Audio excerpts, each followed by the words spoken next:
Gör Beni kanalından herkese merhaba. Ben Zeynep Akdoğan. Şu anda kanalın ilk videosunu çekiyorum. Bu kanalı açarken Hazreti Mevlana'nın şu sözü bana ilham oldu. Marifet nedir bilir misin?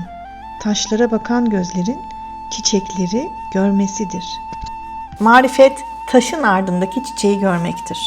Hepimiz görülmek ve duyulmak isteriz. Annemiz, babamız, eşimiz, arkadaşımız, yeri gelince evladımız bile bizi görsün, duysun, yani kısaca anlasın isteriz. Ben evli ve 2 çocuk annesiyim. Evli olmak öyle kağıt üzerinde evli olmak demek değil. Sonuçta evlilik 2 farklı insanın hayatını birlikte ölene kadar mümkünse devam ettirmesi. Tabii ki gerekli yerlerde boşanma ihtimalleri de var. Öyle bir hakkımız da var.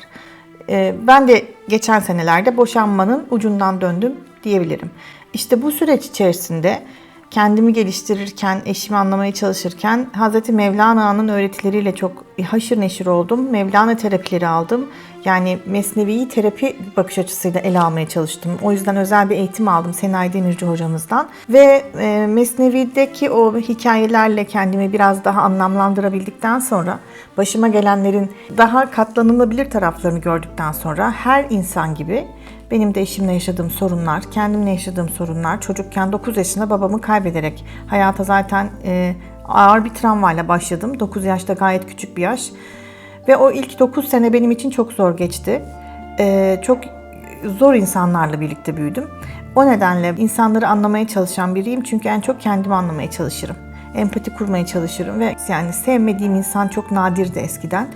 Ama sonra gördüm ki kötünün kötü olduğunu görmezseniz size zararı oluyor. Ve ben zarar yaşaya, zarar göre kötülerden bir şekilde kötüye sınır koymayı öğrendim. Kötüyle hayatımı gerekirse ayırmam gerektiğini öğrendim. Ve kötü olarak söylemiyorum ama görülme konusunda ve anlaşılma konusunda en tosladığım taş diyebilirim eşimdi. Herkesin olduğu gibi. Eminim eşim için de benim.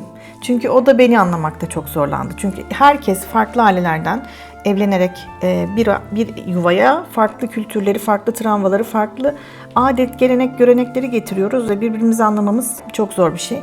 Özellikle kardeş kardeşe anlaşamazken anne evlat ilişkisi, baba evlat ilişkisi, baba ve aile ilişkisi, yani bir babanın anne ve çocuklara olan ilişkisi.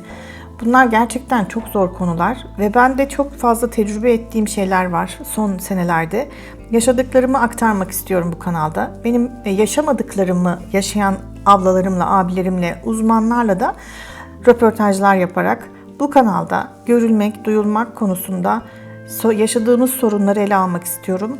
Ve onları sorun olmaktan çıkartıp gerçekten Hazreti Mevlana'nın da söylediği gibi taşın ardındaki çiçeği görmek istiyoruz hep beraber bu kanalda. Umarım bunu başaracağız.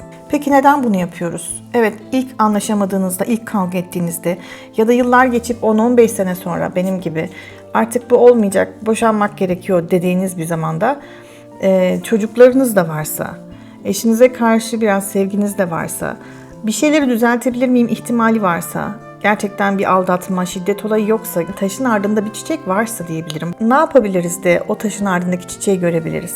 Bu marifeti nasıl kazanabiliriz? Gelin bu kanalda bunu konuşalım ve hep birlikte sevginin emek olduğunu kendimize de çocuklarımıza da gösterelim. Bir sonraki videoda görüşmek üzere, hoşça kalın.